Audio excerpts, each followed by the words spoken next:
Hello everyone, this is Beware the Q. Today's video is going to be a comparison of two speculative evolution documentaries, CGI documentaries. The first one is called Cosmic Safari. Now, I did a video about Cosmic Safari about a year ago or so. It was like an overview video where I talked about the different species that appear in it. If you wanted to watch that video, I'll put a link in the description so that you can go and watch that. It's a really interesting documentary, actually. It's got some really interesting stuff in it. The second one is called, this is one that you've most likely heard of. It's called The Future is Wild. That's another one. Now, The Future is Wild. I watched the first 7 episodes of it because I've got the DVD box set. And I got finished watching the first disc, which has the first 7 episodes on it. And I felt like that, the first 7 episodes was is enough to get a feel for what it is, what the documentary, what it's all about. And with Cosmic Safari, it's like a one-off. It's I think it's probably about an hour and a half long, nearly, and it's just it's one that, it's like I said, it was a one-off. The Future is Wild is a long series. I'm guessing it has around 21 episodes or so. I'm not 100% sure, but with the first disc having 7 episodes, I'm going to assume that it's probably around 20, 21 altogether if there's 7 on the other 2 discs. So we'll talk about the differences between the two. They are both really cool. I enjoyed both of them, especially Cosmic Safari. So, differences. Cosmic Safari is set in space. It takes place on the other side of the Milky Way, and it looks at species that might have come about on different planets on the other side of the Milky Way. Whereas The Future is Wild, that takes place on Earth. And Dougal Dixon, who wrote After Man and Man After Man, as well as many other books, actually had a helping hand in creating The Future is Wild. He's credited, he's in the end credits. I think it says images developed by. So my guess is he came up with the concept art for The Future is Wild. A lot of it looks very similar to the kind of things that you would see in After Man. So his fingerprints are all over The Future is Wild. That one takes place on Earth, and over the course of the series, I believe it starts off 5 million years in the future, then it goes to 100 million years in the future, then finally 200 million years. I think that's what it is. It could be wrong, but I'm fairly certain that's what it is. It's a really informative.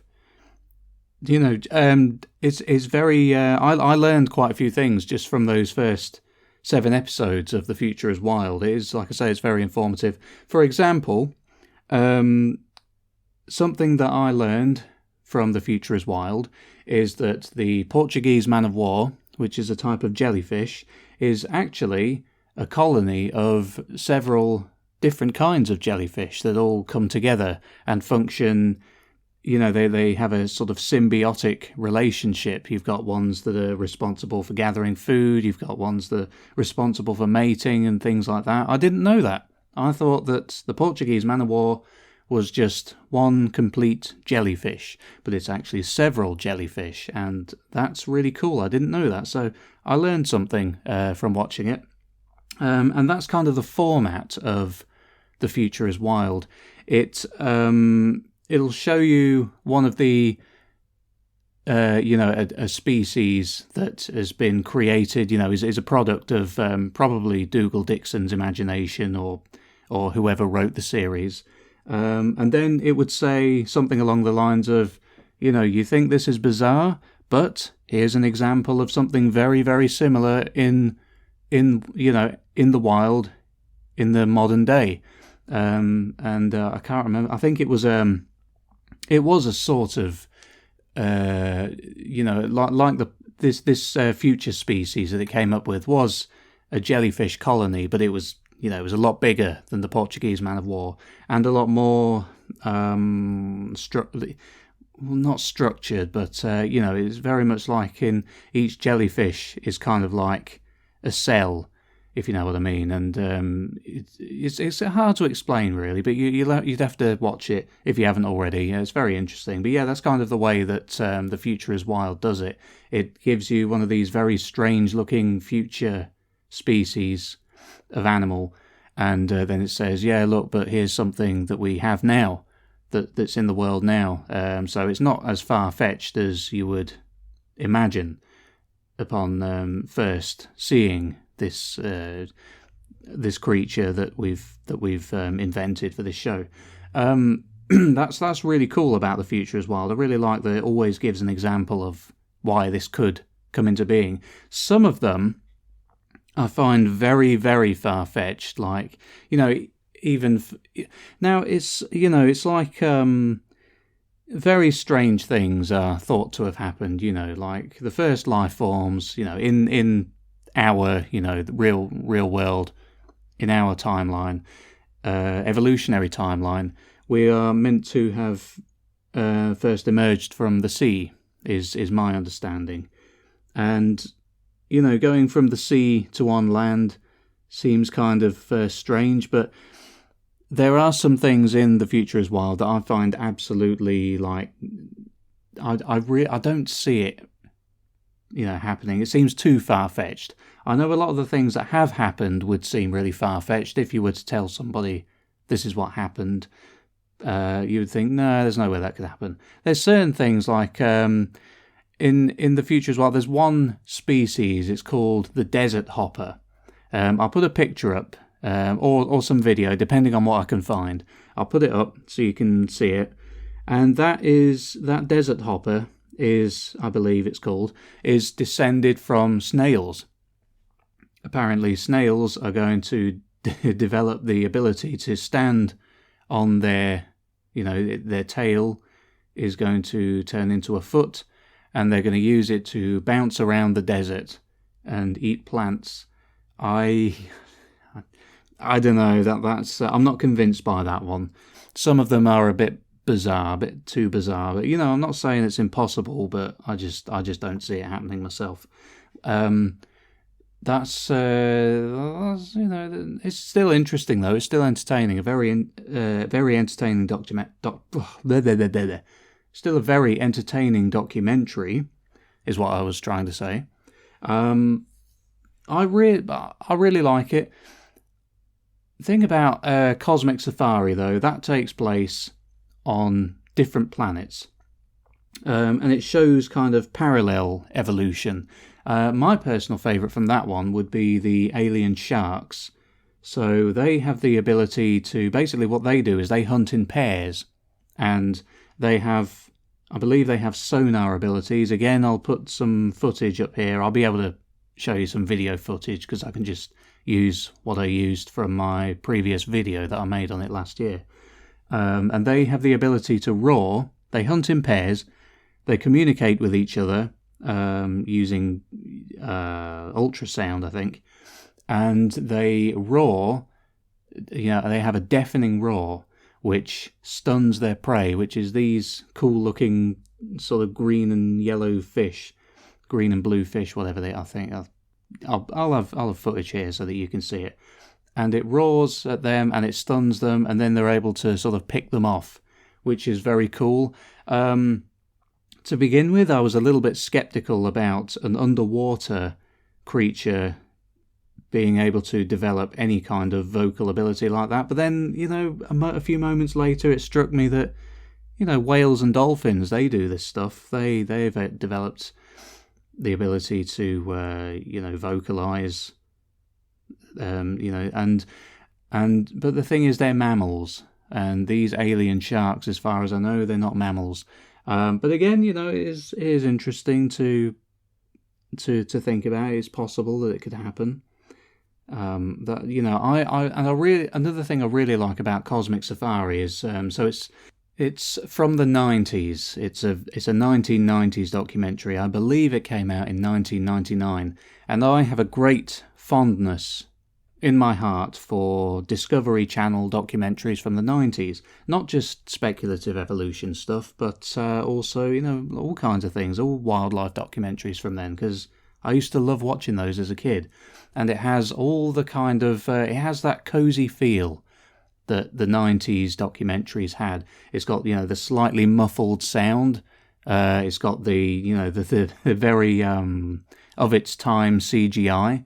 It's got, like the style of narration from the guy narrating the series is very, very 90s as well. It's very, I really liked it. It took me back. I never actually saw Cosmic Safari as a kid, but it's exactly the kind of thing I would have loved if I had come across it on the Discovery Channel. I never did, but it has that feel. The Future is Wild in comparison is, the thing is, it's only, I think if Cosmic Safari came out in 1999 and The Future is Wild, I think that came out in 2002, so there's only a 3-year difference, but there is a big difference in the level of, the computer-generated imagery that's used to bring the creatures to life. And The Future is Wild, it's also kind of like they superimpose the CGI creatures onto a real, real footage that's just been filmed out in the wild. So that kind of changes the feel of it a little bit. But the actual creatures themselves and the CGI used there, it's quite a bit more advanced than what was used in Cosmic Safari. So it's amazing what a difference back then, that 3 years, or maybe a little bit more than that based on how long it took them to make it, or maybe a bit less. But it's amazing how just a few years can have such a big difference in the, how good the CGI can look back then. It seems like now CGI has just kind of it's slowed down to a crawl, really. Like you'll have stuff from 7 or 8 years ago that looks exactly like what's being put out now. It's funny. I wonder why that is. But saying all that, I'm not really somebody that gets really hung up on the level of realism in CGI. I'm not that big on stuff having to look as realistic as possible. I like things that are highly stylized, and I quite like CGI that looks, what a lot of people these days would describe as bad or dated CGI. I love the CGI from the 90s. I just think it looks really cool. I don't think everything has to look super real, super gritty or whatever. I don't really care about that. And I'm also a big fan of the music that was used in Cosmic Safari. That is very 90s. It's very 90s television, TV show music. Whereas The Future is Wild, it's gone for the orchestral sound. It's big and epic, like what you would get in a film. I like the sort of electronic music that you get in Cosmic Safari. I just think it sounds cooler. I find it more atmospheric. Maybe it's just because everything's oversaturated. Everything, video games now, they all have the big, grand, orchestral, highly composed kind of sound. Whereas I just like the basic sort of, drum beats and things like that you get in the 90s like what you have in Cosmic Safari. It's just a personal choice, but that's just what I like. It's just another point scored for Cosmic Safari in my book. The creatures in Cosmic Safari, I think, were really, really cool as well, like really inventive. Specifically, I would say the Davatril is my personal favourite. I'm going to put a picture up here, or some footage, whatever I find. That's probably my favourite. It's just got such a cool look. It's like this sort of strange plant insect type thing. And it has these gas bag type things on its back, I think, which allow it to sort of bounce around in its environment, which is really cool. But The Future is Wild has something that is really cool, actually. Again, it's something that I find a little bit I don't know if it'll actually happen or not. I don't see it happening, but it's got a lot of cephalopods that have kind of emerged from the ocean and have started to make live their lives on land. There's one that's descended from the octopus. I can't quite remember what it's called. I think it's called a swampus. Yeah, it's called a swampus, and basically it comes onto land. It can swim around in the water, but it comes onto land and it uses these like plants that are filled with water in the middle. It's like the plant is arranged in a sort of like a ring, and there's water in the middle of it, and that acts as a nursery for the swampus young, and they stay in there. And the adult swampus, they sit around this nursery plant and they guard it, and but they can venture into the water, and they probably do that to go and hunt for food and things. Which is very cool. And there seems to be other ones as well. There was one, I can't remember. Again, I'm really bad with the names. I can't remember what they're called. But there's ones that they live in trees. They're sort of squids that leap from tree to tree like monkeys. And then there's also these gigantic mega squids that just sort of lumber around and make their way through the forests and knock trees over as they go. That's really cool. Again, very far-fetched. I don't think that'll... I don't know if that could happen. It could, if apparently we emerged from the oceans all those not eons, but all that time ago. I suppose it's possible that squids and octopuses octopi could emerge from the water and make new lives for themselves on land. It's plausible, I suppose. But, there are some really cool ideas in The Future is Wild. Cosmic Safari is more like it doesn't have to try and be... I mean, it has... It uses parallels from our world when imagining the creatures for Cosmic Safari, but I don't feel like it has to try to be quite as plausible as what The Future is Wild has to be, because The Future is Wild concerns creatures that are direct descendants of animals that we have today. So I feel like Cosmic Safari has license to be a little bit more wacky, which I really like. I like the craziness of Cosmic Safari. So anyway, yeah, we'll end this video with that.